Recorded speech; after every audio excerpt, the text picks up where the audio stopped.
Querida igreja, a paz do Senhor Jesus, sejam bem-vindos a mais uma Escola Bíblica Dominical, sejam bem-vindos também ao nosso canal, este que tem por objetivo auxiliar os nossos professores na sua aula e também aos nossos alunos que não estão participando da EBD.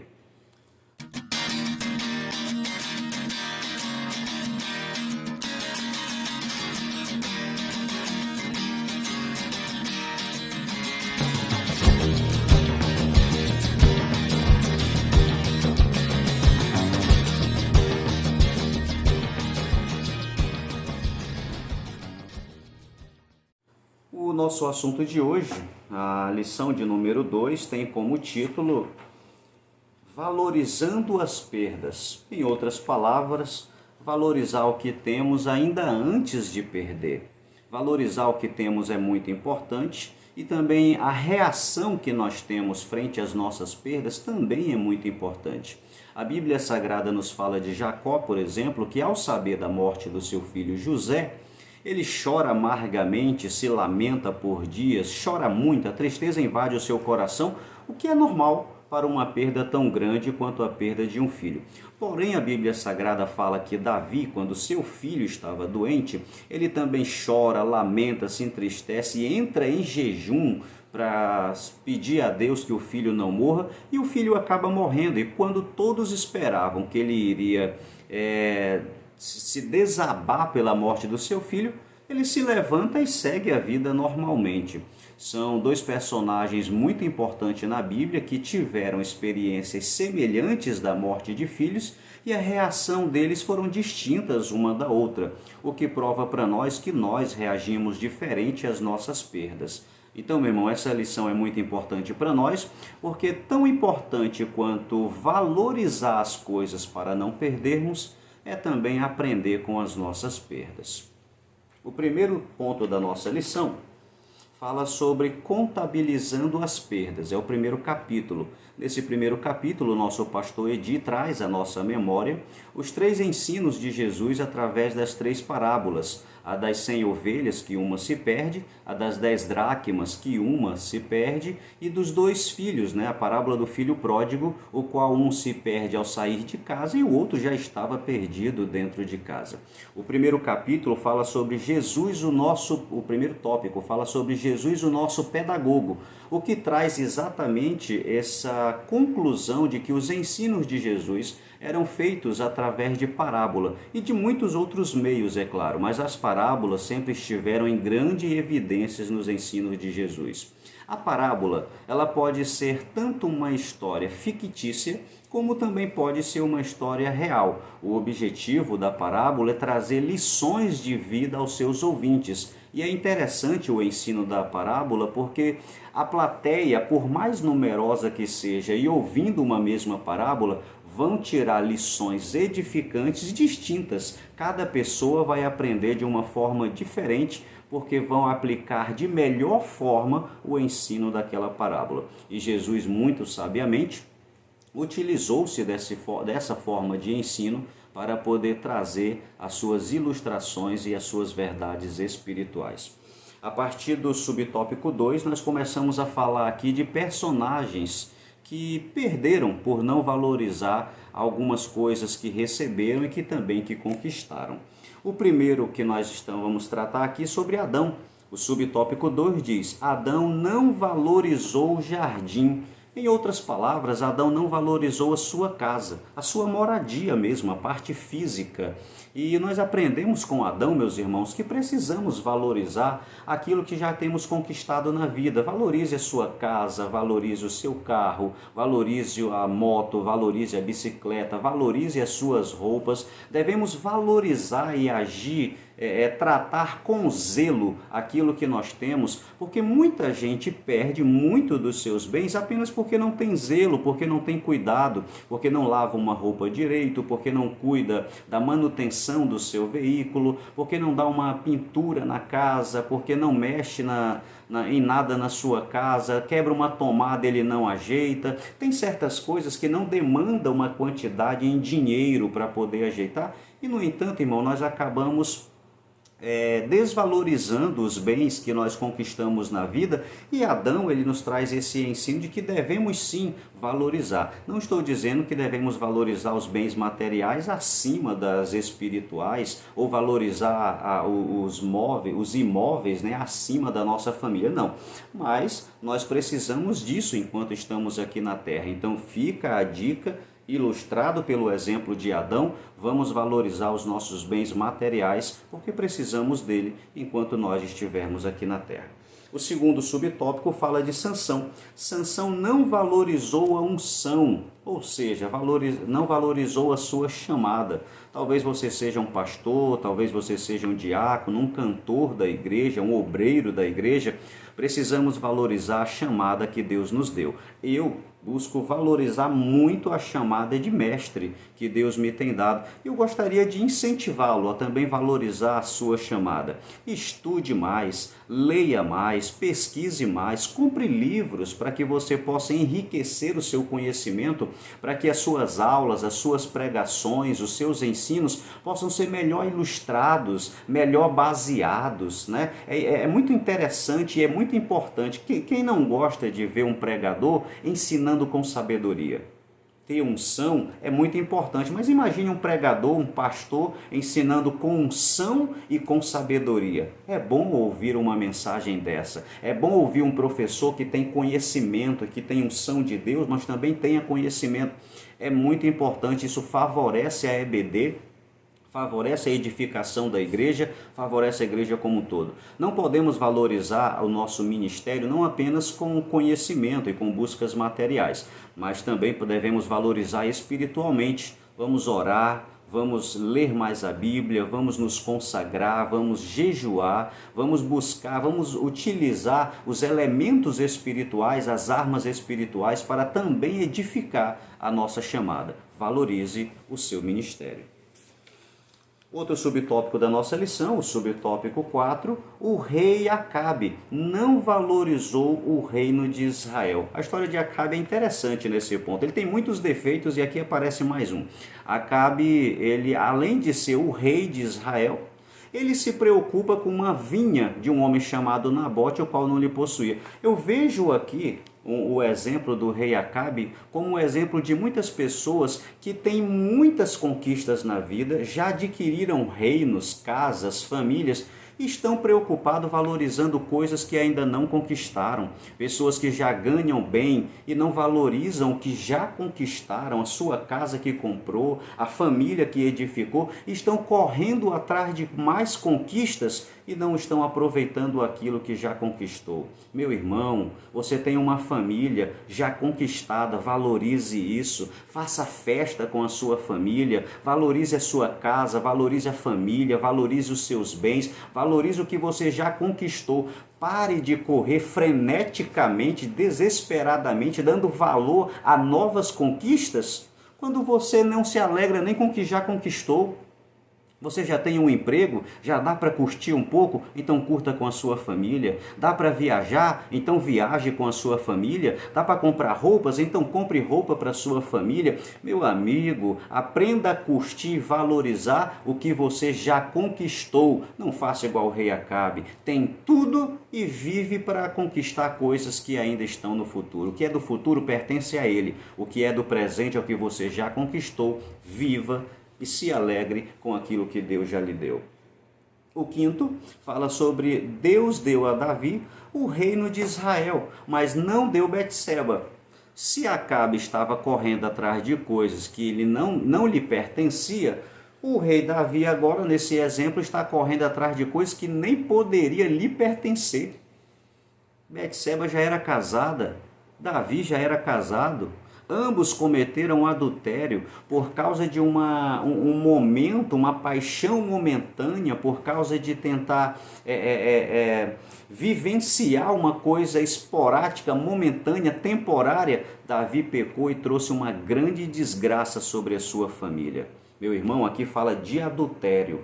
E quantos nós, tanto homens quanto mulher, casados, Nós estamos todos os dias sofrendo perseguições pelo mundo externo que nos oferece prazeres momentâneos, mas que pode estragar o que durante 5, 10, 20, 30, 50 anos você vem valorizando, conquistando, você vem edificando uma casa, uma família saudável e pode perder isso em poucos minutos. O prazer de um adultério, meu irmão, é momentâneo, mas as consequências das perdas são trágicas e isso aconteceu com Davi. A sua família nunca mais foi a mesma por causa de uma paixão momentânea.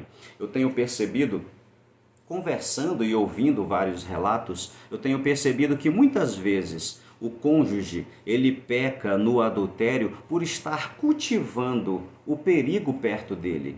Ele sabe que aquela pessoa causa uma certa atração ao cônjuge, né? Ela tem uma certa atração àquela pessoa, atração física mesmo, e ao invés de se afastar, ele fica ali perto, conversando, brincando, cultivando com o perigo, e você acaba, meu irmão, uma hora pecando porque a carne é fraca. Se você sabe que a sua santidade, a sua família, a edificação da sua casa está correndo perigo por causa de certa companhia, então se afaste, meu irmão.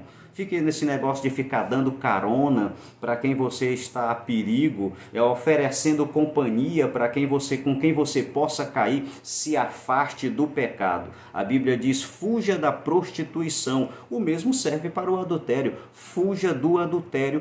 Fuja da possibilidade de cair. Valorize a sua família, valorize o seu casamento, valorize a sua casa e se afaste dessa tentação. O segundo capítulo da nossa lição agora nos fala sobre qual o valor de um bom casamento. Quando eu estava avaliando esse tópico, da nossa lição, esse capítulo da nossa lição, eu fiquei pensando o que seria um bom casamento. O que nós podemos falar sobre, para poder comparar ou para poder chegar a uma conclusão do que seria um bom casamento? Eu pensei em algumas passagens bíblicas para nós podermos extrair de lá o que seria um bom casamento. E eu encontrei 3 referências que eu tirei 3 princípios que possam ajudar num bom casamento. O primeiro princípio está baseado no livro de Efésios, que é o amor. O amor do marido pela sua mulher e da mulher pelo seu marido. Esse amor que deve estar presente no casamento, ele tanto possa ser o amor eros, como deve existir no casamento, que é o amor que tem a ver com a sexualidade, como também o fraternal, com relação à amizade mesmo, não de irmão, mas eu digo com relação à amizade entre o marido e a mulher. É muito importante. E esse amor é colocado em Efésios para nós através de uma evidência para cada um dos cônjuges. Para a mulher a Bíblia diz que a mulher demonstra o amor ao seu marido através da submissão, e o marido, a Bíblia diz que ele demonstra o amor à sua esposa se ele amar a mulher como Cristo amou a igreja. Ambos aí estão envolvidos no amor. Um detalhe que eu gostaria de lhe chamar a atenção é que a Bíblia não está menosprezando a mulher, dizendo que a mulher deve ser submissa ao marido. Não. O que na verdade a Bíblia está nos mostrando é que se o homem ama a mulher como Cristo amou a igreja, então essa mulher vai se tornar submissa. Essa mulher vai se tornar uma mulher companheira do marido porque se sente amada. Então, se o princípio bíblico, tanto do homem quanto da mulher, for seguido, o casamento tem tudo para ser um bom casamento. O segundo princípio, eu também extraí da Bíblia Sagrada, está em Mateus, quando Jesus diz um princípio de Deus acerca do adultério, dizendo que Deus é totalmente contra o adultério, que ele não aceita, mas ele permite a separação por causa do adultério. Esse princípio do adultério, ele fala que é a questão do respeito. O respeito deve haver no casamento. Então, o nosso segundo princípio dentro do casamento para que ele seja bom é o princípio do respeito. Esse respeito, meu irmão, ele deve ser tanto moral quanto físico. O respeito moral é aquele do marido respeitar a sua mulher e da mulher respeitar o seu marido, não xingando, não falando palavrão, não humilhando o seu cônjuge, dizendo palavras feias, humilhando mesmo. Devemos tomar cuidado, devemos respeitar de forma moral o nosso cônjuge. E também devemos respeitar de forma tanto moral quanto física, ou seja, a Lei Maria da Penha, meu irmão, está aí, tá? A Lei Maria da Penha está aí. Se você estiver, minha irmã, sofrendo por causa de espancamento, está apanhando, denuncie o seu marido, seja ele pastor, seja ele diácono, seja ele obreiro da igreja, seja ele o que for. Denuncie, minha irmã. Você não nasceu para apanhar de seu ninguém. O seu marido deve lhe amar como Cristo amou a igreja. Então preserve a sua integridade física, sua e dos seus filhos, e denuncie sim o seu marido. Que você possa orar e ter direção de Deus. Vai pedir um conselho do seu pastor, é bom? Peça um conselho do seu pastor, converse com o seu pastor, para que ele possa lhe orientar. Mas nunca tire de opção, tá? A denúncia, porque mulher não nasceu para apanhar de ninguém, e nem homem também, mas como normalmente isso acontece mais com as mulheres, se proteja a princípios legais que protegem a sua integridade física. O último ponto que eu selecionei para nós considerarmos o que seria um bom casamento seria o princípio da Bíblia, que a Bíblia fala sobre ser um só corpo. Isso está escrito lá em Coríntios. A Bíblia fala de comunhão. Então, outro princípio importante para o casamento é a comunhão. É tão importante a comunhão dentro do casamento que Deus, ao citá-lo, diz que dois corpos devem se tornar em um. Comunhão perfeita, né? Então, comunhão deve haver. 3 princípios, então, para que o casamento seja bom: amor, respeito e comunhão. Aí o comentarista da nossa lição, nosso pastor, ele diz assim: como valorizar o meu casamento? De forma resumida, aqui no último tópico, como valorizar o meu casamento? Valorizando a esposa, valorizando o esposo e valorizando os filhos. Dessa forma, nós valorizamos sim o nosso casamento. De uma forma junta ali o homem e a mulher, o casal. Meu irmão, valorize o seu casamento, valorize a sua esposa, ajudando a sua esposa, valorize a sua esposa, elogiando, reconhecendo que ela conquista as suas coisas, que ela se esforça e adquire também as suas coisas. Valorize ela elogiando o seu cabelo, valorize a sua esposa dando um dinheiro para ela cortar o cabelo, indo no salão para comprar uma roupa. Ajude a sua esposa a se sentir amada, a se sentir bela. Ajude também o seu esposo a ele se valorizar. Ajude o seu esposo a se arrumar. Meu bem, essa roupa talvez fique melhor. Meu bem, quando você falou aquela palavra lá no púlpito, talvez falar dessa forma fosse melhor. Abordar as pessoas dessa forma talvez seja melhor. Você, mulher, é a maior auxiliar do seu marido. E você, marido, é o maior auxiliar da sua esposa. Vocês dois juntos devem formar uma dupla imbatível. Então devem viver em comunhão de tal forma que possam favorecer a companhia um dos outros. Ame a sua mulher, ame o seu marido e se autoajudem. Não ache que os atributos físicos sejam ele o maior valor do seu marido ou o maior valor da sua esposa. Isso passa, tem prazo de validade. A velhice chega e tudo se acaba, meu irmão. Valorize a moral, valorize a inteligência, valorize a capacidade, a iniciativa, valorize a educação, os valores que tem o seu esposo e a sua esposa. Isso é que deve ser valorizado. Não valorize, não pense que para valorizar a sua família você precisa desculpa. Não pense que para valorizar a sua família você precisa ter muito dinheiro. Senão, meu irmão, o casamento de pobre não ia durar nunca. Nosso casamento não ia durar nunca. Então valorize a sua família dentro das condições que você tem. O apóstolo Paulo disse: aprendi a contentar-me com o que tenho. Ou seja, ele aprendeu a viver com o que tinha. Viva bem com o seu marido que Deus lhe deu e que você escolheu. Viva bem com a mulher que você escolheu e que Deus lhe deu. Viva bem, meu irmão. O melhor da sua vida é a sua família. O outro princípio que o nosso pastor colocou aqui de como posso valorizar o meu casamento é também valorizando os filhos. Os filhos devem ser valorizados. Eu sou filho há 35 anos e tenho uma filha de 5 anos. A minha experiência de vida me mostra que o que valoriza muito os filhos é dar tempo para os nossos filhos. Valorize um pouco do seu tempo para o seu filho. Brinque com o seu filho, se alegre com o seu filho, ele já é grande, vá pescar com o seu filho, jogue videogame com o seu filho, assista um filme com o seu filho, mas tire um tempo para brincar com eles. Muitas pesquisas já foram feitas acerca de criação de filhos e dizem que o que os filhos mais querem do pai é tempo. E muitos pais estão substituindo o seu tempo que deveria ser ofertado aos filhos por dar um dinheiro para que o filho saia para brincar com amigos. E depois os filhos só querem estar com amigos e não querem mais a companhia do pai. Meu amado, valorize o seu filho dando tempo para ele. Uma outra forma muito importante de valorizar o filho é educar, preparar o seu filho para a vida. Meu irmão, dê responsabilidade para o seu filho, dê trabalho para o seu filho, ensine para o seu filho a fazer os serviços domésticos. A minha mãe me ensinou a fazer as coisas em casa, eu tinha 11 anos de idade. Eu já levava meu irmão para a escola, eu já esquentava comida dentro de casa, eu arrumava a casa porque minha mãe e meu pai saíam para trabalhar. Aprenda a dar responsabilidades para o seu filho, isso é um princípio até legal. A lei diz que cada filho deve aprender os serviços domésticos conforme a sua capacidade. A sua capacidade física, conforme a sua idade. Então, meu irmão, instrua o seu filho a crescer para se tornar um bom homem, uma boa mulher. Você sabe, às vezes você pode pensar assim, eu queria que o meu marido ele seria perfeito se ele fosse assim.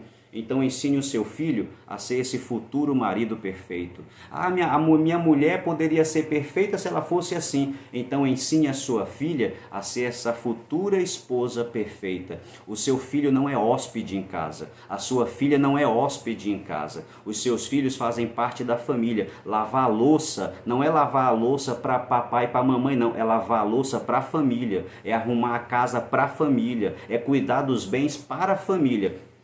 Ensine o seu filho, porque o mundo, meu irmão, não é babá de criança.